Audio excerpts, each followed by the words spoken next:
I love flying. I love the poetry of flying. As cinema and technology evolves, how do we give the audience something incredibly unique and also classic? That's always a challenge. We're using all of the knowledge that we have having made these movies and putting it into this sequence. And that's the goal. Take everything that you've learned and push it to that next level to give the audience the greatest possible experience. So the work began in the United Kingdom and Duxford. Everything we were doing was a process of discovery. These airplanes are so old, but they're just beautiful. Just want to make sure stuff's not falling off. The entire plane had to be reinforced, then reskinned, repainted, just to create a structure that could support Tom while he was on the wing. In our early tests, we realized the camera rigs all had to be built from scratch to be able to withstand the stresses that we were going to be putting on it. Bring the camera more over here. Yeah. There you are, looking up at the pilot. Yeah. I actually want a camera like here. This will be amazing. Every rig that was built had to be tested for airworthiness. Now we're going to go up into the clouds. Ready to go? Let's get some fun. All of these things we're doing now is testing all these cameras, different positions. Q and I have an idea story-wise what we want to do. We've been talking about it for years, and now we're going to see what's possible. You good, Tom? Confirm. I'm in position. That's a putt. Woo! Fully up. That looks fantastic. It's going to be cool. It's going to be sick. When we came to Africa, we had to figure out what exactly is the choreography of the sequence going to be. As with any complex action sequence, we create something called a pre-visualization or previs. But these models can't accurately anticipate real physics, especially with a sequence that's never been attempted before.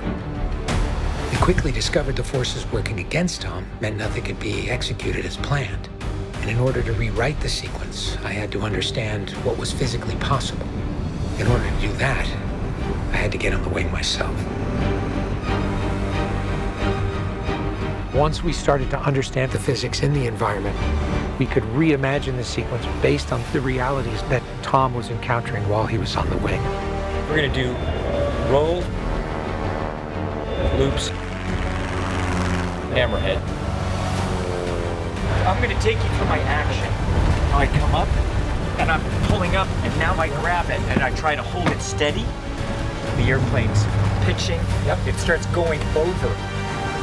Everything we had prepared for, we've had to learn all over again, starting from scratch.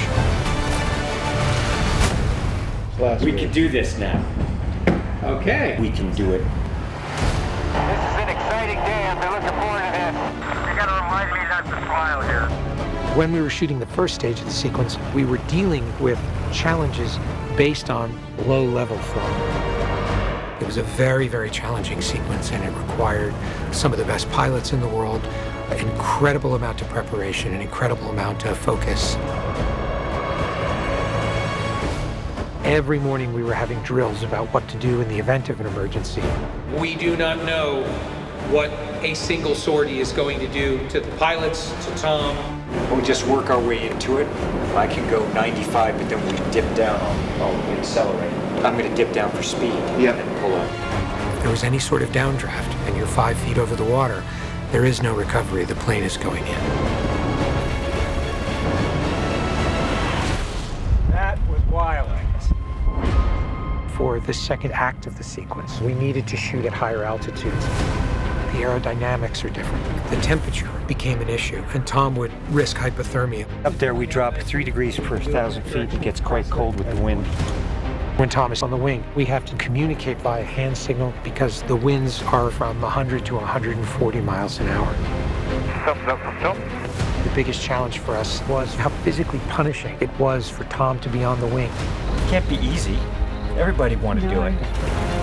See you, okay? The wind distorts your vision.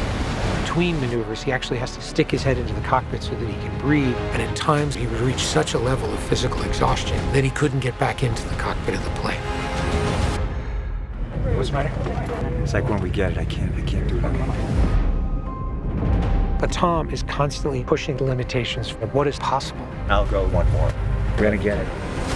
And he did it over and over and over again. This being a culmination of a 30-year story arc, Tom is determined to create the biggest experience possible for the audience. 3, 2, 1, go! Holy